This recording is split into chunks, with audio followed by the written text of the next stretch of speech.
I'm sitting in history class, September 2001.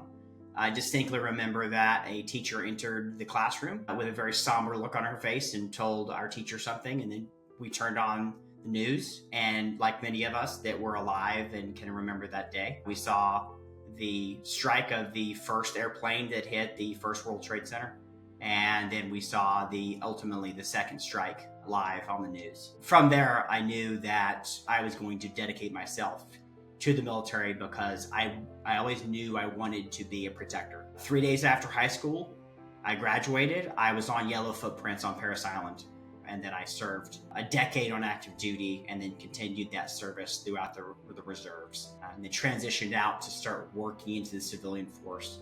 And I'll tell you, I really struggled, like a lot of veterans, to transition out of the service, out of the active service, because it was all that I knew. And I didn't know how to navigate the civilian space. Many veterans turn to alcohol and they turn to suicide. And it's unfortunate, it's because they're lost.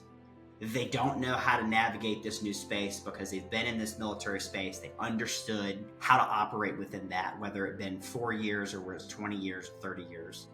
You are accustomed to that environment. Luckily, I had my wife there to help me. I had friends that I was able to turn to, but I definitely became depressed a little bit until I truly figured out, how do I navigate this civilian space? How do I get a job? How do I find fulfillment? And that's what I've learned now, is that what I first started trying to do is the same thing companies do. I started trying to chase money. And then I finally got the money, and I was absolutely abysmally bored, burnout, and I just didn't care about it. So then I had a shift, and I took about a 50% pay cut to be able to be closer to home, closer to my family. And I realized the thing that I was missing from the military was fulfillment, was mission. I didn't need to chase money. I just needed to be fulfilled with what I was doing. I needed to be proud of what I was doing on a daily basis. So once I had that shift, just like companies need to have that shift, then what I actually found is that because I was so fulfilled and passionate, I would work so much harder and I provided so much more value.